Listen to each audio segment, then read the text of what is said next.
Hi అండి, ఎలా ఉన్నారు?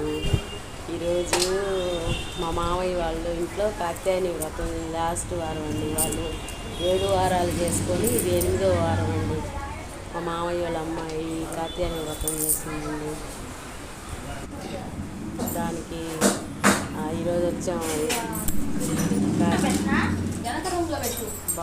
చిన్నగా డెకరేషన్ చేసామండి. ఎలా ఉందండి? బాగుందా? ఇప్పుడే నేను పూజ స్టార్ట్ అయింది.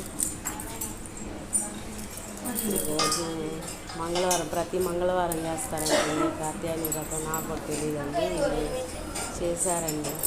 చాలా బాగా చేస్తున్నారండి.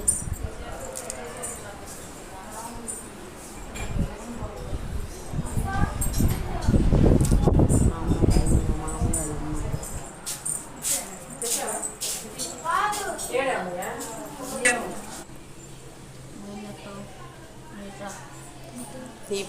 ఈ ఈ పూజకి చెరుకు ముక్కలు కావాలంటండి, ముఖ్యంగా కాత్యాయని వ్రతానికి.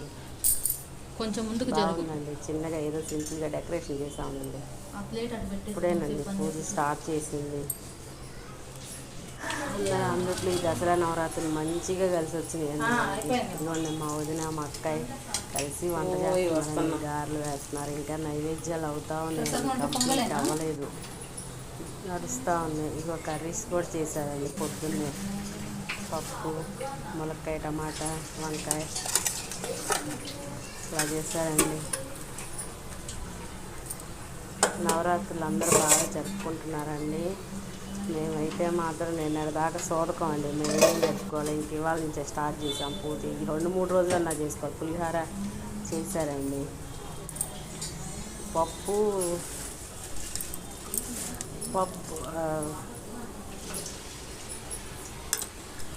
పూర్ణంగా పప్పు పెట్టారండి. పూర్ణాలు వేయాలి. అప్పాలకి ఇప్పుడే రెడీ చేసి పెట్టామండి మేము.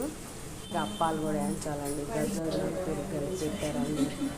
ఇంకేంటండి, ఎలా చేసుకుంటున్నారు అందరు పండగలు, పూజలు? అబ్బా అసలు అన్ని ఇబ్బంది చేస్తున్నారండి అమ్మవారికి. ఇగో వాయినాలు ఇవ్వటానికి గాజులు, కోన్లు, తిలకం సీసాలన్నీ రెడీ చేశారండి. ఇంకేంటండి, ఇంకెలా ఉన్నారు, సంగతులు ఏంటి? ఓకేనండి, వీడియో నచ్చితే లైక్ చేయండి, షేర్ చేయండి, సబ్స్క్రైబ్ చేసుకోండి. ఓకేనండి, బాయ్. నేను కూడా ఇంకా పూజకి రెడీ అవుతానండి. ఓకేనండి, బాయ్ బాయ్.